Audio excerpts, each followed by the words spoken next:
Some people are content making a successful living doing something they don't really love, but that's not me. I measure success by being able to support myself while doing something I truly love. I knew my true love in life calling was photography, and I would be bored if I didn't pursue it, so I decided to make a career out of it. That's why in 1970, when I was just 23, I decided to drop my medical studies and stethoscope and pick up a camera instead. Too many people hate their jobs, and I didn't want to be one of them. Since then, the times and technology have changed. Nowadays, anyone can take high-quality photos with reasonably priced digital cameras and edit them with easily accessible software like Photoshop. All my life, I've tried to stay ahead of the curve and pride myself on keeping current with the most modern equipment and technology to produce and enhance my art. Probably the most important tool that I've taken advantage of and mastered is Photoshop. Much of my income is produced by sharing my skills and knowledge with others, and some of my favorite images have been created with it. Some people consider using Photoshop cheating, but a lot of people don't know how to use it correctly in a creative and artistic way. I use Photoshop when I want to focus all of the attention on a specific portion of a photo.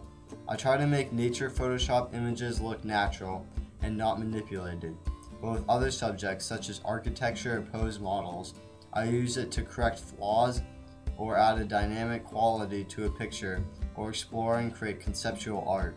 If I use Photoshop skillfully and artistically, it's like a painter with a paintbrush, but if not, it can look like a little kid with scissors.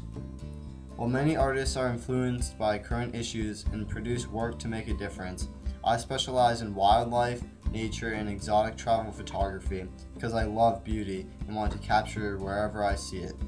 From the primal tribal cultures of Papua New Guinea, to rare dangerous wildlife of Africa, to towering jagged snow-glazed peaks and the freezing harsh conditions of Antarctica, to the beautiful romantic architecture and landscapes of nearly every European country.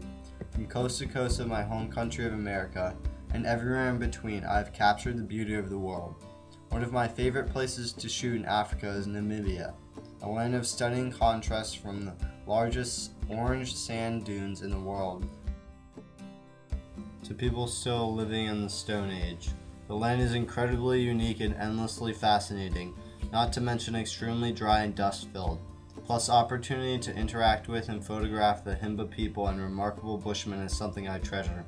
I've encountered a wide variety of cultures in my travels, but probably the most extreme culture I've ever experienced is in Papua New Guinea.